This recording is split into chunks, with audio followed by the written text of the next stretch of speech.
Hi, everybody, and welcome to Impact TV. Impact TV is a Publicis Sapient and Constellation Research joint initiative. Is a limited series focused on tech as a force for good and its positive impact on business and people. Today is our final episode, and we have a very exciting topic, transformation experience in the age of AI, to wrap up this series.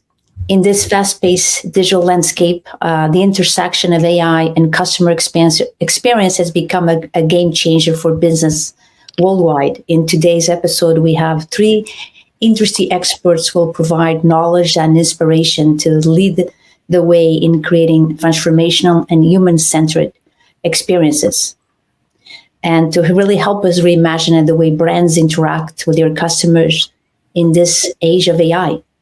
And to joining me in this exciting discussion is my co-host, Wang. Ray is the chairman, founder, and principal analyst of Constellation Research.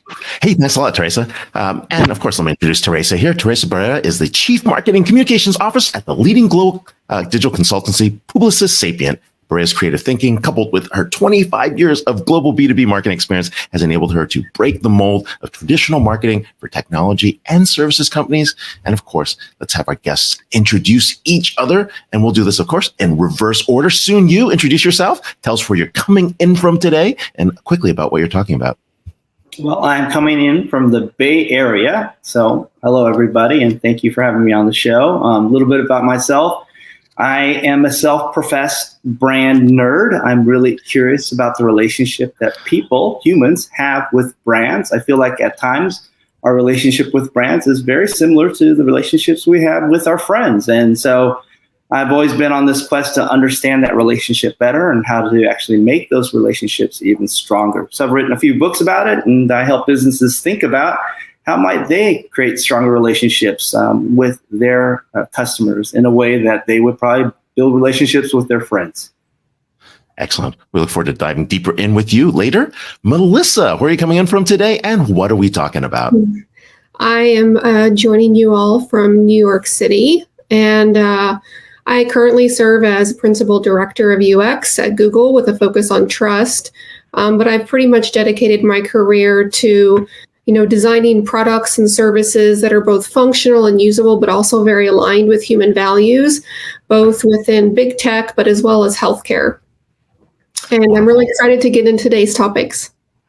This is going to be great, especially when we're looking at a world of machine scale and a world of humans. What's that going to be like? And of course, Abby, tell us a little bit where you're coming in from today and what we're talking about.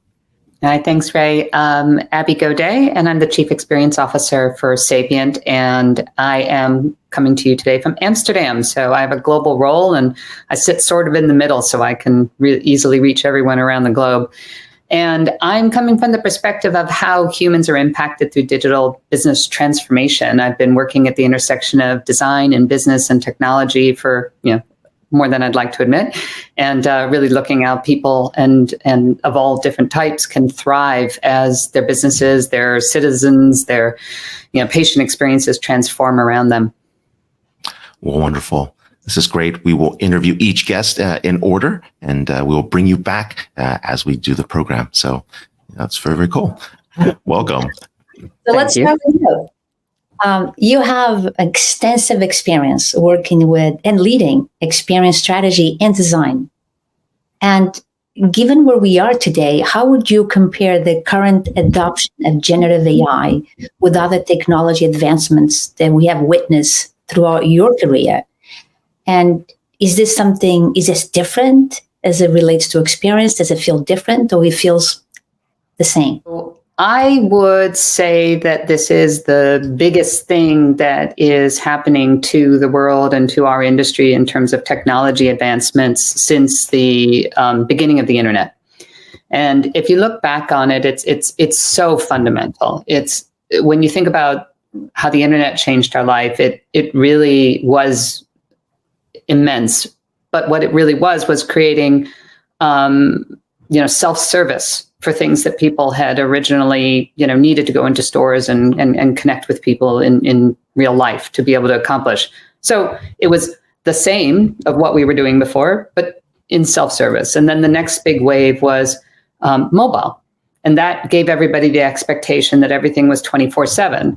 But this is completely different. This is going to get woven into every type of interaction, engagement, and work function that we have across, society and enterprises. And so I'm very excited about it. But I do think what's a little bit different is that we've seen this coming for a while, unlike, the internet that really did kind of explode overnight and everybody all of a sudden needed a website, or mobile, when the iPhone came out, all of a sudden everybody was using their iPhones, and those were really fast, massive changes.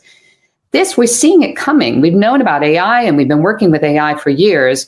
It's really the current explosion of generative AI that has created this increased attention, enthusiasm, and excitement. And I think what's nice about this is that it's giving us time to be really thoughtful about how we work with clients to incorporate it into their businesses and their customer experiences. So as Publicis Sapient CXO, can you shed light on how you partner with clients to bring about AI-influenced transformation? Great question. When we think about the way we think about customer opportunities across all the industries, is that the AI use cases and the transformation opportunities associated with AI and generative AI are still pretty nascent. So they're really emerging. And so one of the ways we're partnering with our clients is to drive heavily experimentation with them so we can start to understand what the real value is. We're also turning our own process, our consulting and technology and design expertise onto ourselves. And we're doing a tremendous transformation internally. You may have heard us talk about the investments we're making in changing everything about the way we work to be able to embrace AI and generative AI, to be able to work smarter and better and faster and create, just much more value from the people that we have on our teams. We think about it as sort of supercharging our people, which makes them better at serving the needs of our clients. And finally, we are very much partnering with the hyperscalers and our alliance partners like Google and AWS and Salesforce and Microsoft to really open up and identify new use cases and co-create and innovate together with them, with our clients. And honestly, that's been one of the most exciting parts of this journey, is bringing us closer to these other organizations also who have so much knowledge to share. And we find that it's an amazing complement to the expertise that we've been developing for the last 25 years.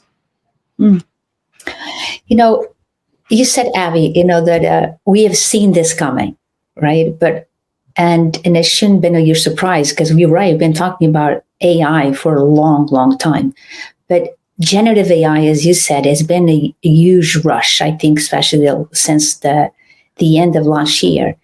In those conversations and partnerships that you have with clients every day, what are the key challenges that you foresee facing the implementation of AI-driven customer experiences and solutions? And do you propose how do you propose addressing some of these challenges that you see that people are facing, or maybe the things I'm not even thinking about? Well, you're absolutely right. And when I think about how we work with our clients to be able to address some of these challenges, we're focused very much on trying to understand what's going to be relevant in the future. A lot of these technology shifts up until this point have been about doing the same thing we've done before, but doing it better.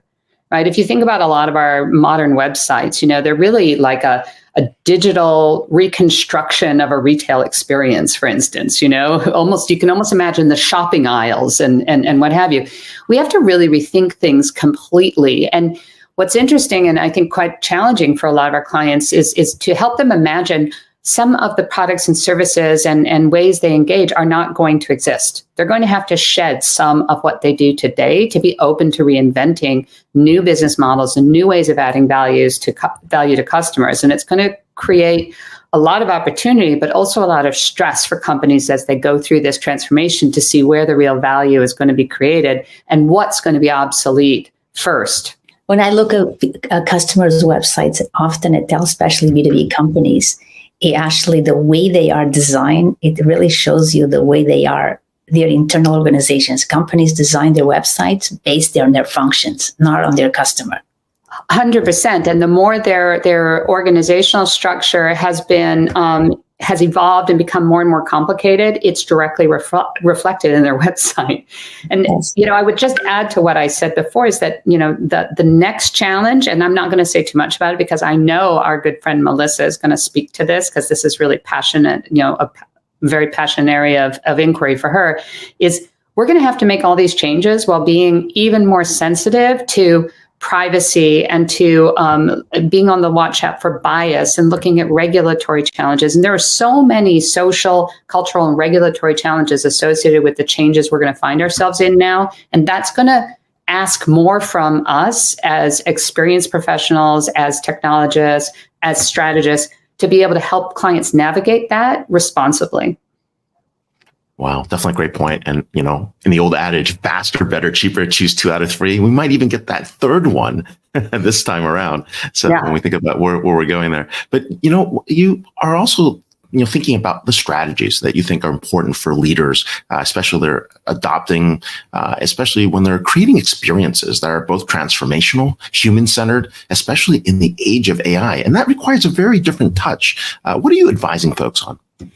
Well, when times are stable and change is maybe less dramatic, companies have the luxury of asking themselves how they can do what they do better, right? And so they're very focused on improving and optimizing what they do.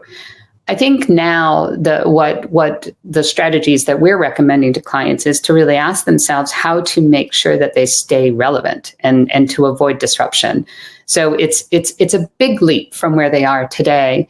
And I think in order to do that, the only way to do that is to stay close to your customers, more so than they ever have before. And I think what's interesting, I've seen over the last 10 to 15 years, budgets in corporations have actually decreased for primary research, ethnography, understanding their customers, because with the abundance of data and with the increased sort of interaction through technology, gathering data, I think people have gotten a sort of a false sense in many cases of understanding what their customers want. And because they haven't reached this kind of pinnacle objective of being able to drive and deliver true personalization, it's obvious that we're not as close to understanding people as we think. But the budgets have fallen away from corporate, balance sheets. And so what I would be recommending from a strategic perspective is to overinvest in understanding your customers over the next 3 to 5 years and watch them very, very carefully to see what they do, what they need, how their behaviors are shifting and changing, so that you can not only meet their needs with today's business models, be able to anticipate where they're going and what new sources of value you might be able to create for them. And when I think about the companies who are going to be the most agile and adaptive and be able to experiment and pivot fastest, and the ones that are going to be best at understanding and sensing what their customers need, the ones that can do that the best are going to be the ones that really succeed, I think, in this next technology shift. Yeah, that's a great point, Abby. Specifically, if you look at the needs of your customers, because also the customer is changing, because you think about Gen Z, right? They're now entering the workforce, and they are truly first digital natives. So they have a very different expectation, and they will engage with the product very differently. So looking ahead, what is your vision for the future of experience? And what steps do you think organizations need to take to prepare themselves for this future? I mean, we mentioned websites. I mean, are they even relevant in the future? Well, I still think that we're going to have the internet. But you and I have talked about this before. And the question is, in what form will it take, right? And I think it's so fascinating because for the last 30 years, we've been developing all sorts of conceits and vehicles to be able to interact with technology, right? Because technology was this other thing, and we needed to figure out how to bridge the gap between us and technology. So, you think about just the creation of the graphical user interface, or the mouse, or the keyboard. These are all ways that we have learned to interact with technology. I think the game is going to completely change now. And what we are predicting right now is that it's going to be the biggest wave of consumer experience disruption that we've ever seen. So we're going to be going back to a natural language interaction model with technology. And it's going to change the game completely, because instead of us having to learn how to interact, with technology, and that's always going to be suboptimal. It's never going to be perfect or seamless or human. Truly, it's going to be the other way around, and it's going to be technology's job to understand us. And I think that that's a really fascinating paradigm shift that's going to open up all different ways of kind of engaging and working and transacting and, driving commerce across our communities and our organizations. Abby, that's a great point. We're going to get dynamic feedback loops, an amazing level of signal intelligence that delivered to mass personalization at scale is going to create these dynamic scene generations that are based on context. I mean, just looking on the Vision Pro, you see the tracking, right? That's already going on. All right, heart rate, perspiration, even like you can sense everything. It's going to be amazing levels of data. When you sense that, I think that's the really exciting opportunity. How can you respond? It's like there was once this idea of conversational marketing, right? Which was, to try to have a more personal relationship with your customer. And I think that now the opportunity is exponential in terms of being able to have conversations with people that matter to your organization. But the question is like, what are you going to say? How are you going to decide what's relevant? Well, this is an amazing conversation. We're here with Abby Godee, Chief Experience Officer, Publicis Sapient. Thank you so much for your time. Thank you. Hey, Melissa, welcome. Hello. So nice to be here. We're excited to have you. You are a design leader at Google. And more importantly, we're happy to have you here. I think it's really, really important when we think about that future. We're figuring out how we inspire and maintain trust, right? One of the big conversations this year at the World Economic Forum was trust in the age of AI. And how is that going to happen? And of course, it's going to get more interesting as we get into this age of AI. Can you talk about what that means, particularly in the context of navigating fast-paced tech landscape? And more importantly, how do you ensure that user trust is maintained? And of course, doing that across all these rapid technological advancements. Absolutely. Broadly speaking, trust is defined as the willingness to open oneself up to risk by engaging in a relationship with another party, whether that's an individual, a group, or even a company or entity. And so for us, this means continually asking the question, like, what do our products need to do in order for users to be willing to engage with them consistently over time? And so if we look at trust through like a social science lens, trust comes from believing that another person or entity will do what is expected and will act in ways that benefit me, right? And so creating experiences that foster that belief, really brings us back to some of the basics of what makes really great human-centered design. And so that means designing products and services that are one, stateful, which means that we're meeting users where they are in different contexts. They're transparent, meaning that we're clearly communicating the implications of a particular action that a person might take within the system, but also that we're communicating how we're using their data and how we won't be using their data. Also accessible, so designing for kind of multiple modalities and also intersectional identities is huge. Designing so that the system feels credible, so that means the product does what it proposes to do. And if it fails, it's giving clear pathways to resolve those issues. And then finally, empowering. And that means like building mechanisms into the digital experiences that we're designing that provide control and a sense of agency at the right moments. And so, with the rise of AI, I think the big differentiator here in terms of additional things that design teams need to start thinking about is that with AI, these experiences are going to become more conversational and more responsive, making them feel much more akin to social interactions. And what this means is that the tendency for us to project social-like expectations onto these digital experiences is going to increase. And so that means product teams will need to carefully consider like how the experience is adhering to or breaking expected social norms. And so, for example, concepts of consent and justification are going to become really paramount. Wow. That's a lot to unpack there. But, trust is, it's like, well, that's all we talk about, because I think it's such a big thing, and it's such a huge a goal, because when we talk about, a lot of the conversation today has been about that, because we think especially of generative AI, we look at it and we think it's a black box. Mm-hmm. So I was trained, we don't know what's behind it. So how do we make it a white box?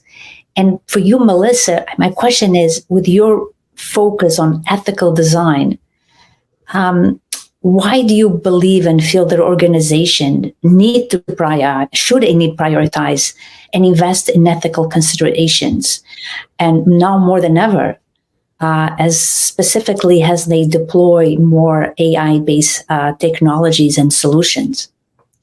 Absolutely. I think it's very tied to what Abby mentioned a little bit ago around, with the introduction of AI into these interactive systems, it's going to be super important that technology is working on behalf of us and not the other way around. Like, we're not trying to adapt to how the technology is working, because it's becoming so much more sophisticated, right? And so kind of flipping the power dynamic there and thinking through how to do that, right? And then, aside from being the right thing to do in terms of focusing on design ethics and making that a core part of the processes that product development teams deploy and when they're designing these products and services, trust is one of the founding pillars of any business, because if your customers don't trust you or your products, you don't have a business, at least not a sustainable one.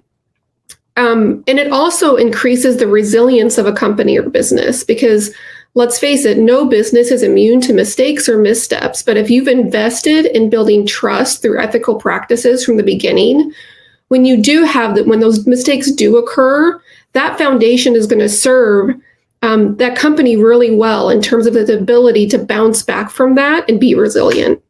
Yeah, the Tylenol story from years ago. Yes. Their response. Yeah. Wow, it's true. These things don't change, and sometimes they're timeless. And as you're doing this, like, how do you create this collaborative partnership between tech firms and organizations in terms of shaping that responsible development and deployment, especially with Gen AI? Right, there's some concerns these days, and people want to make sure they're doing the right thing. Yeah, I believe one of the key benefits that partnering with technology firms or other outside agencies is that it just brings a diversity of perspectives into the conversation. Working in-house and working at companies like Meta and Google, when you're working day in and day out on something, you can find yourself where teams have kind of created a blindness to the problems and within the business. And so therefore, by bringing, and I've done this on my teams, is bringing outside organizations or agencies, like our work can really benefit from that, because it brings in a wider aperture of perspectives to the problem that we're trying to solve. So whether that it's, bringing fresh perspectives to old problems, not only does it help us uncover like new, previously unexplored UX solutions and interaction paradigms, but also exposes us to new processes to really push our creativity. Human-centric design is something that we've been talking about. I've heard that term for many years now.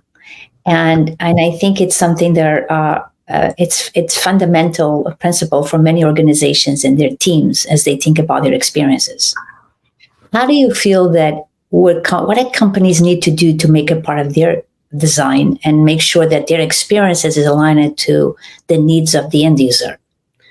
Yeah, I think the introduction of AI makes two things even more imperative than ever before. One is UX research, which Abby mentioned a bit and kind of in her interview, but also content design. So on the first part, if companies aren't doing UX research today, they need to start. And it can't just be kind of upfront research to kind of understand and do that empirical understanding, but iterative rolling research throughout the product development process. Product design is never like a done thing. You design something, you ship it out into the world, and people are going to use it in very unexpected ways. They're going to have perceptions that you didn't anticipate. And that's what makes rolling UX research, testing, concept validation, monitoring the performance of the product is so very important, and even more so with AI-powered products and services because they are so dynamic, right? And they are more conversational. I'd say that the second piece in terms of content design, as mentioned before, like AI experiences tend to feel more akin to interacting with another human. And therefore, these social norms and expectations play a heavier role in the quality of the user experience that people are having. Language becomes a really important part to the whole experience that someone is having. And so teams need to increasingly think about their products as conversations, an ongoing dialogue between two people or one and many people.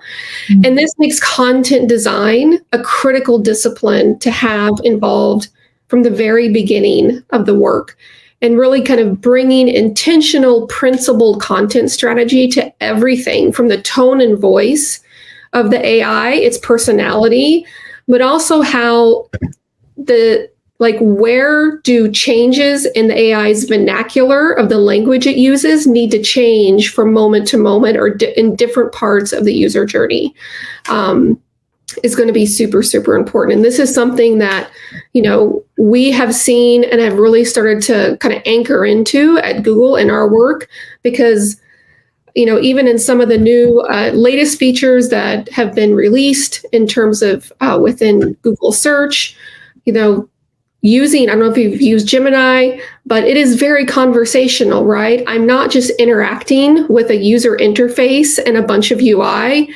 It feels like I'm having a conversation with another person. So the tone and the vernacular that Gemini uses to interact with me and respond to me is super important. That's a great point, right? And that third wave of research that people have been talking about, that's important. Capturing the qualitative capabilities it has to be there. And of course, this shift from deterministic models to probabilistic models means it's also a very, very different interaction point. Mm-hmm. So related to that, though, as this technology evolves, how do design teams stay inspired and in turn inspire others, right? A lot of this is really about bringing that passion to their work and work fulfills functional requirements and aligns with human values and ethical codes are there to ensure that solutions have a positive impact on individuals and society as a whole. That makes it really hard as a design point, right? Those are a lot of constraints on the design process. Yeah, I love this question. I have 4 kind of key points here. 1, cyclical iteration based on rolling UX research and product performance monitoring, as I mentioned before. 2 is keeping that kind of open line of communication and feedback from users. And Abby mentioned this as well. It's more important than ever to stay close to customers and really continually understand how are they using your products and services in the real world? What is the quality of those interactions, and monitoring that over time and iterating on the product based on what you're finding.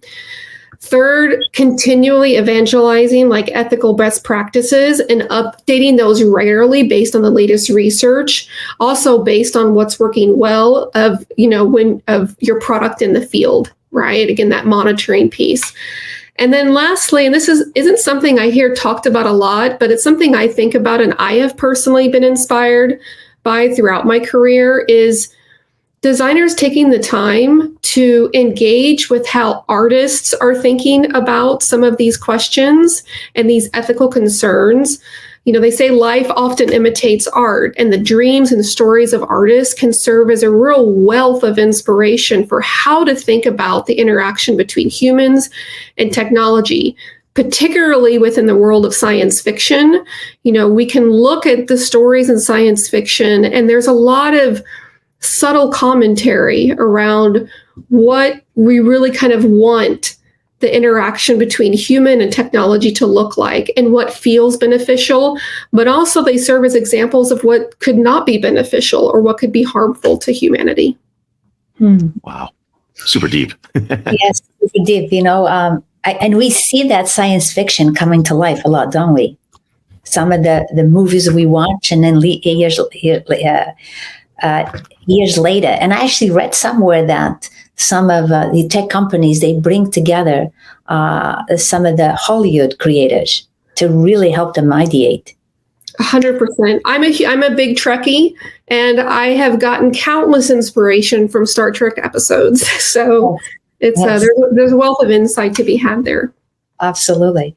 So looking ahead, right, and not too far ahead, to the next 2 to 3 years, what strategies do you recommend for companies and design teams to really stay ahead of innovation and really maintain that relevancy? Yeah, I'll answer this from the standpoint of kind of what I tell my design teams. First, always stay curious. Always kind of question your own knowledge and your understanding of the context and the situation and users, because it's constantly evolving. You know, you may do a UXR study and come to some kind of particular insight that then informs your design decision, and then you put that out into the world. And a year later, people may surprise you. It may be completely different. It's changing so fast. So always build in time to learn new tools, skills, read up on the latest research, and just continually building that knowledge bank for yourself. Second is to really be open to experimenting and testing often, and knowing and feeling comfortable with failure, because we will fail. Like, we will design things that literally just do not work. And sometimes we end up designing things that result in unintentional harm, right? And so we need to be open to learning from those failures and then course correcting very fast. And then lastly, I'd say kind of what connected to what I was talking about earlier is designers really need to invest in understanding the role of language in crafting digital experiences. Content designers know this already, but I think it's going to be the responsibility of anyone who is creating something for humans to use to understand this dynamic and understand the power that language has in kind of shaping people's expectations about how something should work or what kind of value they're going to get out of it. And also trust, right? How trustworthy does this feel? AI is design with AI is so fundamentally different. It's dynamic, it's fluid. Unlike designing a UI, which focuses on defining like visual affordances to facilitate interaction with a technology through an interface, that mediating layer is going to quickly disappear. And so designing with AI is more akin to kind of designing a dynamic 3-dimensional experience that is an ongoing dialogue over time. And so I fully suspect that the discipline of conversational design is going to really start to pick up and rise to the top very, very fast. Wow. That's awesome. This is a very fascinating topic as we look into the new wave of UX research and, of course, how it's going to affect humans. And more importantly, this is definitely the start of a new age, especially in terms of how we look at design and what we actually do with transformational experiences. So thanks for being on the show. Thank you. Who do we have next? Look at this. We got Soon. Soon Yu, welcome. Hey, good to be with you both. Well, it's great to wrap up by talking, about what's going on in terms of the world of design and brands and things that you've done. You've had an amazing career. I mean, looking at anything from starting a brand to creating startups to building brand relations to writing several books. Could you share highlights of this journey? And more importantly, how's it changed your world and perspectives on the evolving landscape of CX? And of course, one of my favorite topics from you, the world of friction. So. Well, thanks for the question, Ray. If I was to reflect back on my journey, first, I'd probably say it was very accidental. A lot of the opportunities that were presented to me sort of came up because of chance and meeting great people and being very lucky, I suppose, right? But one of the things I would say is a consistent thread is this idea of curiosity. I think Melissa was just talking about the idea of curiosity. And I've had a lot of failures in my life, failed businesses, failed experiments, failed startups, etc. At one point I had a score of 300 on my credit, and actually I've had that twice. So that just sort of speaks to the idea that I've tried a lot of things that didn't actually work. And that spawned this idea of great curiosity as to how might things work better. And in that, I became really fascinated with building brands and how brands might be built better. So I actually looked into that and was really curious about how certain brands actually stood the test of time. And that led to my first book, the one on how businesses actually became iconic and became standard bearers for something that was highly relevant, and they were able to maintain that relevancy. And as I was helping people sort of develop their own iconic advantage, one of the key sort of areas that they were looking at is how they would build their brands and make them more relevant through experiences, right? Through great brand experiences, signature experiences that they became known for. And as I looked into the world of building great experiences, it dawned on me that most great experiences aren't done by reducing friction. The idea of taking away uncertainty or risk or frustration. Yeah, you got to do that, and that's probably par for the course, and that's the first thing you probably need to do. But that's not enough to keep them coming back or staying engaged with your brand. You need to create dopamine, oxytocin, serotonin, adrenaline, and endorphins in order to really capture people's imagination and attention and actually make it memorable. And in order to do those happy chemicals, you actually need to add really good friction back into your relationship with them. You actually have to ask more of them, have to have them work a little bit harder. And that led to the second book. And that's how I fell into the world of sort of UX, CX, whatever you want to call it, is through this idea of not just taking away bad friction, but trying to add good friction back into designs. Wow. I love two things you mentioned that I'm a huge believer. One is failure. I think we should celebrate it more.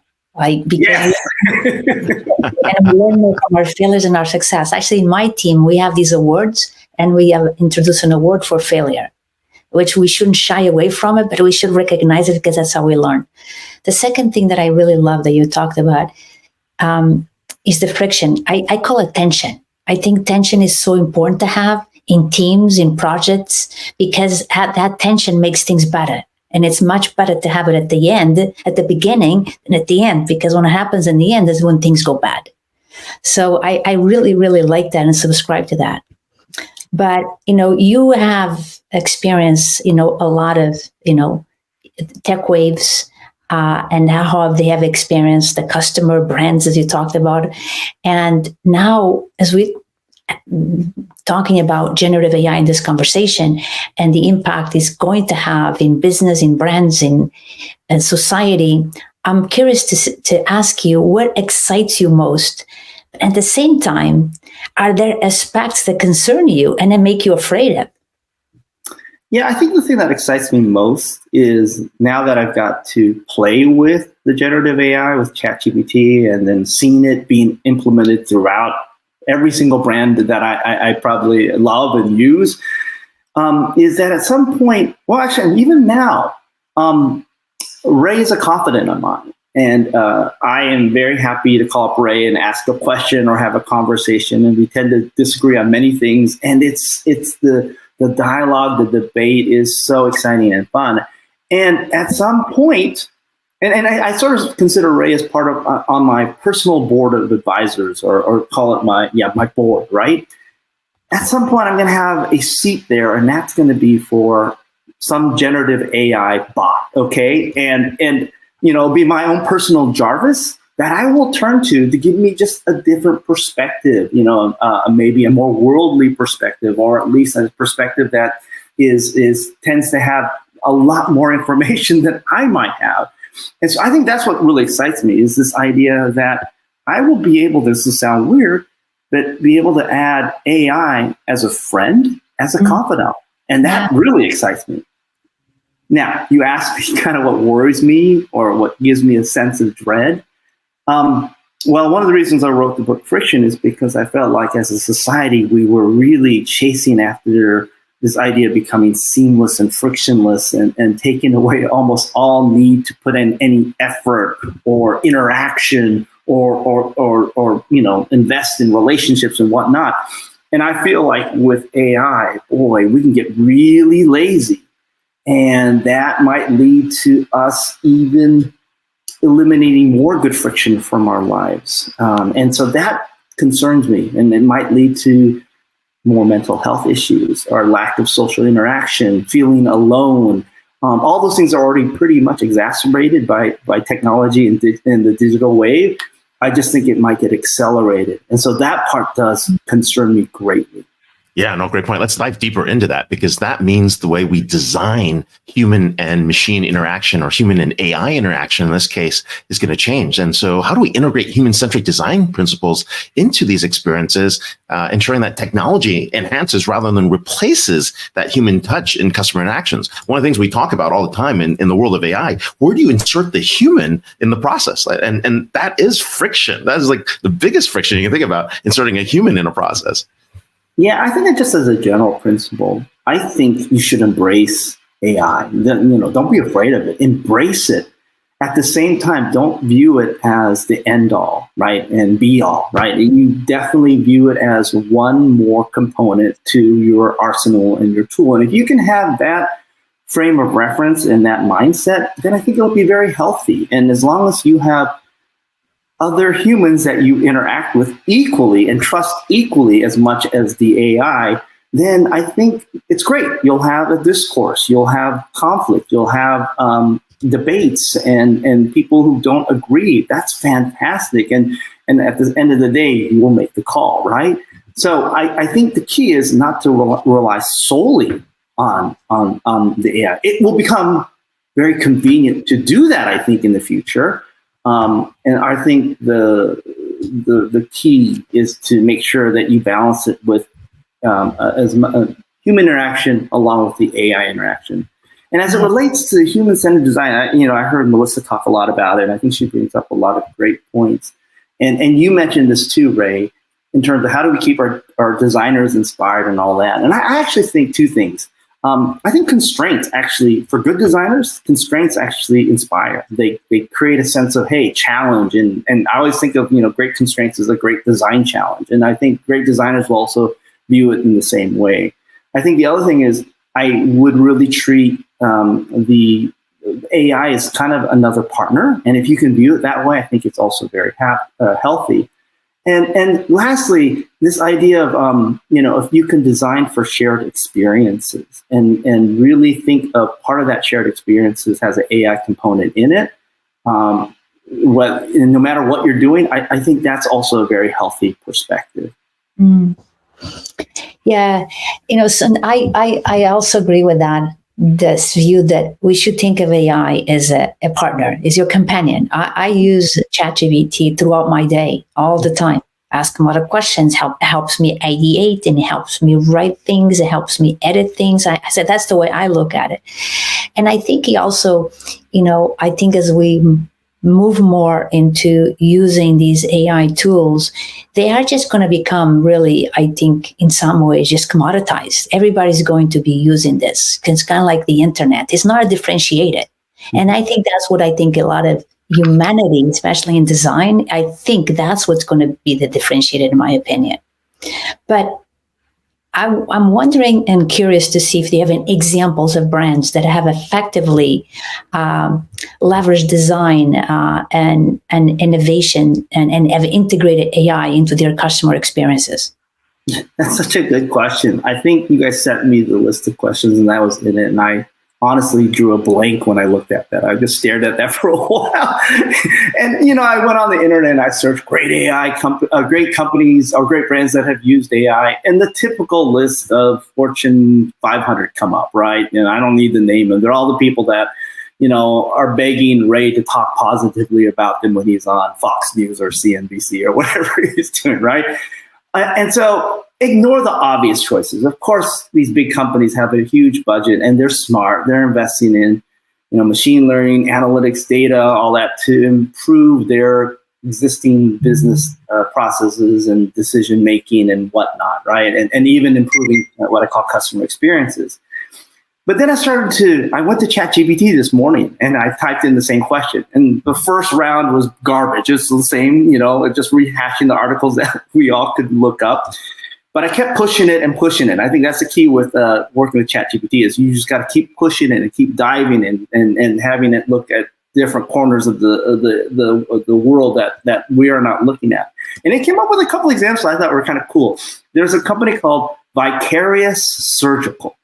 And it uses AI and virtual reality to mimic the dexterity and decision-making of surgeons so that it can actually feed all of that information back into robotics so that they can perform minimally invasive surgery throughout, and cost effectively throughout the corners of the world that don't have access to the same type of healthcare that we do. I thought that was such a great example of taking AI and VR and robotics and doing something good with it. So that's a great example where, a new company is actually melding the idea of design, innovation, and AI. Another one that I experienced this weekend in the Super Bowl, I have a friend that works at a food innovation company called Matson. And they have this, AI, I'm sure, but they connect it to their incredible database that not a lot of people have, which is on recipes and how recipes impact taste and how the biology of the human body reacts to different ingredients and all that get married together. And so they have this AI called Leo. And through working with Leo, I created really cool combination of galbi, which is what Ray and I really love to eat, which is Korean short ribs, and cupcakes. And it came up with this incredible recipe that was both sweet and savory for galbi cupcakes. So I just thought that was really cool too. And that's something I could do at home. I don't necessarily need any food manufacturer to do for me. So stuff like that, I think, it's both fun, it's interesting, and I think it will improve human experience on many levels. Mm. Another great example, I think, sorry, Ray, is Khan Academy, that online, I think it's high school or school. I don't know what grades they teach, but they use generative AI, ChatGPT, to come up with Khan Migo. Basically, is a tutor to help kids.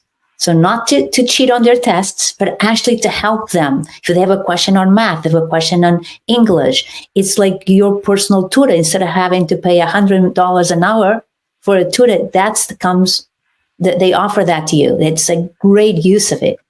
I love that. That is such a, when you think about it, the best professors aren't the ones that do the best research or, have the most achievements or accolades or recognition. It's the ones that can take very complex, sometimes very hard to understand things and simplify in a way where many people can get it. And I think what you just described is exactly that type of AI. Actually, going deeper to your other point, like you reminded us of like user experiences could be smell, it could be taste, right? We've totally ignored that conversation as we go completely digital. There are those human experiences related to that. Technology is going to continue to advance, including AI, and AI is going to hit all our senses, right? So taste and smell and touch are all going to be part of this. Do you think? Well, actually, how do you think design teams are actually going to stay ahead by figuring out what users are going to expect? More importantly, trying to make this, both intuitive and futuristic. Yeah, I think you've hit on it, Ray. I mean, we've talked a lot about large language models, right? But there's large vision models. I think there's going to be large auditory or whatever models and taste models. And I think all those need to be combined together. And here's why I think it's important. I was thinking about human-centered design, and there's like 5 steps they always talk about, right? Getting some empathy that then will let you hopefully identify a need that then you define what a problem is you can go solve. So those are the first 2 steps. And then you ideate, and then you prototype, and then you test it, right? And I think AI is actually helping on many of those levels. But on the sort of first 2 steps, which is getting empathy and defining, I think when, working with great companies like IDEO or Stanford and all that, I've been watching them. And I think sometimes their best insights come from when they see a disconnect between what people say and what they do. And so if you have large vision models married with large language models, I think it can then look at and say, well, they're saying this, but in reality, they're actually doing that. Some compensatory behavior is happening. There might be an insight there, right? But you need a large vision model married to a large language model in order to identify that type of gap. And so that's where I think some of the real exciting stuff is going to happen, is when you bring in all 5 senses. So I think that's where design could really benefit, is when having all these large databases available for all 5 senses, along with potentially an emotion library, an emotive sort of interpretation library. I think all of that's going to be great. There's a lot of GPTs out there now. There's a health GPT, there's a food GPT, there's all kinds of GPTs. But can I go off script for a minute here? I'm curious to ask this question, because we've been talking a lot about experience. I have a sort of my own point of view on that. And Sapient, about 15 years ago, used to say, the brand is the experience and the experience is the brand. And I feel today, right, that experience is becoming table stakes. Commoditized. Yes. And we talk about the experience, we get great experiences, but I feel for the Generation Z, my kids, that's an expectation. So are we still thinking like the same way that we should be thinking about it? Like, or it's more an expectation, and perhaps like I feel for them, like convenience, it's really important. I agree with you. I think convenience is an expectation, but I also believe that the idea of convenience and the idea, which is often generated by the push for being seamless or frictionless, is going to be very much commoditized. And so actually, that's why I wrote the book. Friction was really not about the idea of taking away friction, but about adding good friction back in. And so the idea of actually making your customers or your employees or the person you're in a relationship with work harder, not easier, to actually maintain that relationship with you, I think that's a differentiator. And so, the way I really want people to start thinking about it is, if the way you won somebody over is by being the most convenient, then guess what? The next most convenient mousetrap is going to be something that they're going to easily switch to, because part of the convenience is making the switching costs very easy too, right? So if that's your whole, differentiator is convenience, you're on this treadmill that will never, ever slow down. It's just going to get faster and faster and faster. So the key is, hey, pause, or actually make your customers pause. Make them invest in you and the relationship. Make them put something into it that creates meaning, engagement, belonging, rapport, assurance, competence, exclusivity. All those things happen when you actually ask something of the customer versus just give it away. And so the whole focus is, how do you actually add more good friction to make people work harder in a way that actually makes them more engaged and more connected to you? There are people that you spent time and hours with arguing or being at the hospital and taking care of them, or whatever it might be. It's the people in your life that you care most about that you've actually put the most effort towards. Hey, Soon, this has been amazing. We've got some great insights here as we enter the age of AI and see where design, innovation, CX experiences, and of course, friction come into place. Thank you so much for being on the show. Thank you, guys. This was a great conversation. Wow. We definitely learned a lot. This last and final episode has really touched on transforming experiences, especially in this age of AI. When we start talking to Abby, we got a good sense of really what experience strategy and design is going to look like in the future. And of course, why it's so important that we actually invest in that research. We've been underinvesting, and it's going to be even more crucial in an age of AI. Melissa helped us get a trust and ethical framework approach, trying to understand what we needed to do to get the ethical design, but more importantly, thinking about these human-centered design principles, and of course, soon helping us understand how this is actually looking at different tech waves, different language models, all these different pieces are coming together in a holistic manner, and more importantly, where we can actually use design and innovation to kind of transform and elevate those experiences from just not being a commodity to something to being much more emotional and gripping in terms of getting folks aligned. So what are your views? I think you summarized it all. I really like the fact that we actually ended this series talking about trust, because trust is so important, as Melissa so well put it. But I actually believe that humans, we tend to trust more each other than we trust the machine. And this is why one of the reasons I think that you haven't seen the deployment of self-driving cars. So it's really, I think, important to have this conversation. But as we conclude this series, and this is our last episode, I'd like to thank you, Ray, for being an amazing co-host. And also I want to thank the guests today and the previous amazing guests that we brought to the show. And I had so much insight and so much conversation, so much insight from that conversation. And I certainly learned a lot, and I feel I am more equipped to navigate what is coming, especially as it relates to generative AI. And mostly, I feel very optimistic about the future, and I'm confident that the progress we've made and we will continue to make, but this time will be much more accelerated across all industries, governments, and society.